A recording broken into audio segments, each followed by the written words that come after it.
Muito obrigado, Jamile Sherazade.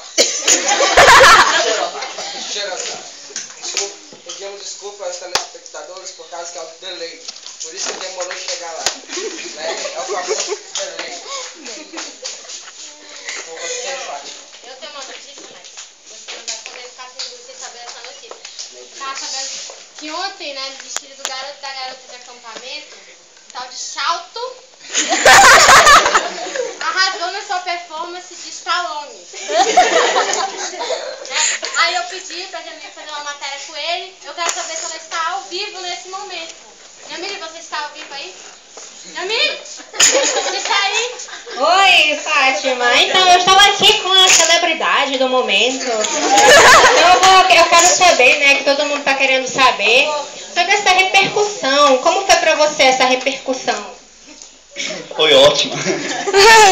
Então, ele está muito modesto, essa celebridade, né? Não tem muito o que falar. Então, eu volto com você no estúdio.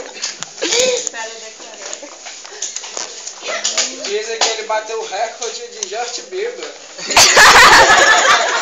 Mais de 300 milhões de seguidores no Instagram. 300 milhões.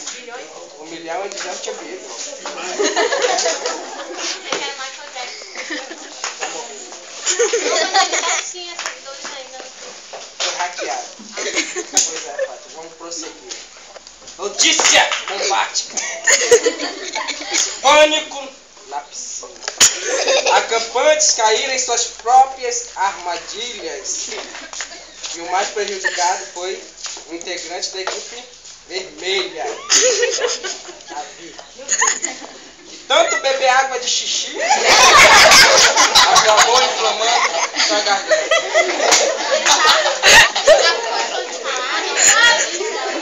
Mas havia naquele acampamento homens e mulheres de Deus que oraram e ele foi restaurado. Jamile está com ele para conceder uma entrevista. Vamos ver o que aconteceu com o bebedor de xixi. Então, vamos lá, Luiz. Estou aqui com o Davi. Davi, você já está conseguindo falar?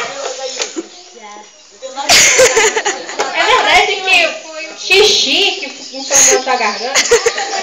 Não. Está tímido, Davi, está se recuperando ainda, tá? Das armadilhas aí, dos acampantes. Então, eu volto com vocês no estúdio. Mais uma outra notícia. Vocês sabem que esse campo está infestado de formiga? Eu acho que esse foi construído em cima de formigueiro, você não acha isso?